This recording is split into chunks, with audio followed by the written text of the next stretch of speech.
지금 이 순간 대한민국 최고 화제 인물을 만나보는 피플 퍼레이드 시작하겠습니다. 오늘은 북한 고위급 엘리트 외교관 출신으로 2023년 탈북하신 이일규 전 주 쿠바 주재 북한 대사관 정치 참사 모셨습니다. 안녕하세요. 안녕하십니까. 네, 이제 한국 오신 지 2년 정도 되셨는데 한국 사회 적응은 좀 하셨는지요?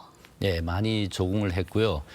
대한민국 국민들과 많은 분들이 이제 응원, 사랑 덕분에 이제 잘 살고 있습니다. 네, 일단 북한 얘기를 안 물어볼 수가 없을 것 같은데요. 과거 이제 쿠바 인사에 방북을 준비하면서 김정은 위원장을 직접 만나보신 적이 있다고 하더라고요. 혹시 뭐 기억에 남는 대화나 에피소드 이런 거 있으실까요?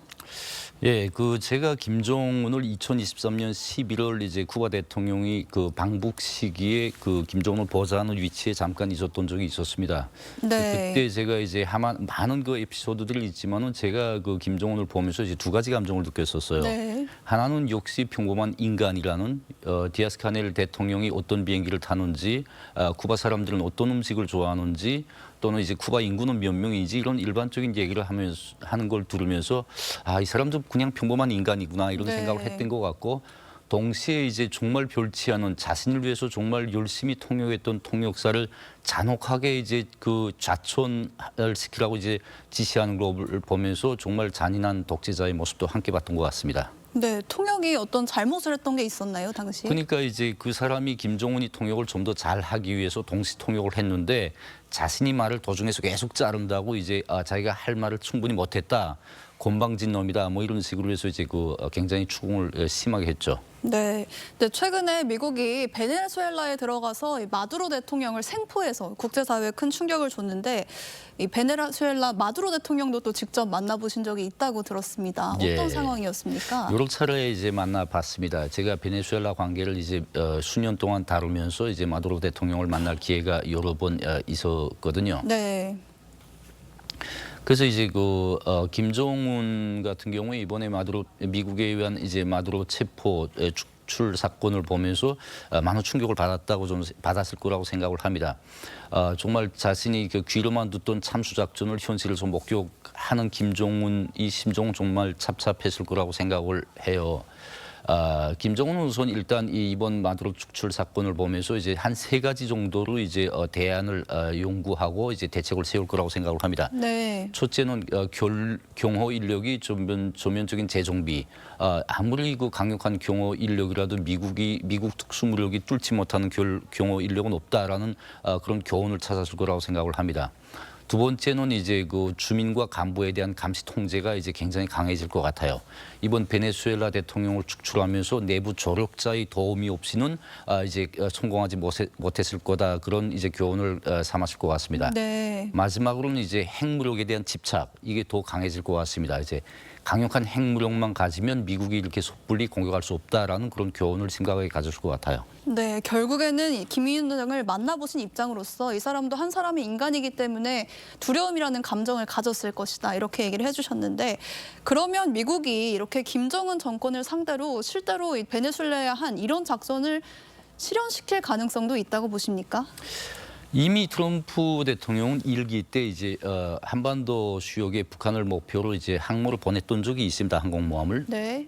지금 당장 트럼프 대통령의 입장에서는 북한에 대한 공격이 경제적으로나 어떤 자신이 위협 쪽에 큰 도움이 될 게 아무것도 없거든요. 북한에는 네. 석유도 없고 이제 특별한 트럼프의 눈에 들어올 만한 그런 자원폰이 없습니다.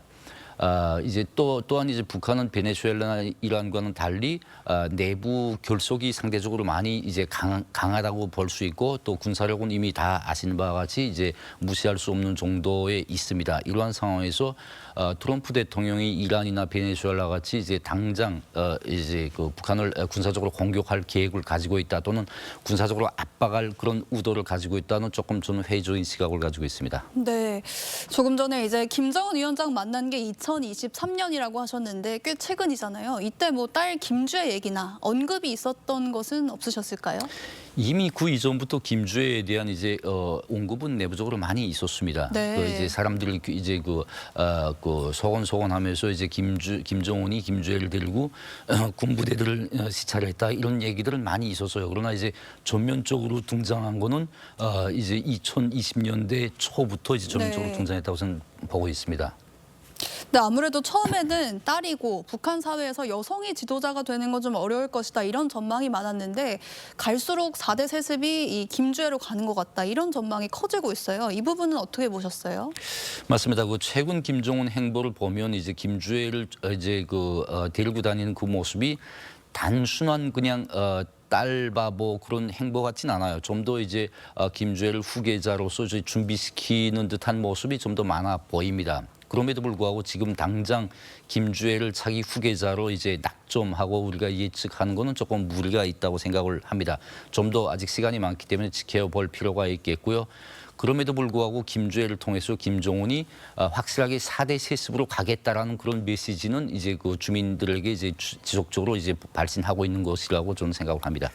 네, 최근 한 방송에서 이런 우크라이나의 포로로 잡힌 북한군 병사의 모습이 공개가 됐습니다. 너무 앳돼서 좀 안타깝고 대한민국으로 오고 싶다고 하던데 우리 정부가 어떤 노력을 해야 된다고 보세요? 저도 그때 그 이제 우크라이나의 그 이제 이 포로들을 취재하러 가셨던 이제 김용미 PD님도 이제 가기 전에 개인적으로 만났댔고 정말 그 영상을 보면서 눈물을 많이 흘렸던 것 같습니다. 우리 정부가 이제 응당한 노력을 하고 있겠지만 네. 제가 굳이 제 개인적인 의견을 이제 더 첨부를 한다면 일단 이 포로들에 대한 문제는 그냥 평범한 인권이나 자유나 민주주의나 이런 차원에서 접근하면 안 된다고 생각합니다. 이 사람들을 북한에 송환되면 죽는 그 목숨이거든요. 네. 그렇기 때문에 이제 생명을 구한다라는 그런 차원에서 접근을 하는 게 필요하고 북한 인권 문제에 가장 관심이 많은 유럽이나 영국 같은 나라들과 이제 적극적으로 협력할 수 있고 당장 이들을 대한민국에 오지 못한다라고 하더라도 제3국으로 망명시키는 그런 대안도 이제 생각해 봐야 된다고 생각을 합니다. 전 그 어떤 일이 있더라도 이 북한군 포로들을 꼭 대한민국이나 어떤 자유세계에 이제 망명을 시켜줬으면 좋겠습니다. 네, 그랬으면 좋겠네요. 오늘 말씀은 여기까지 듣도록 하겠습니다. 감사합니다. 감사합니다.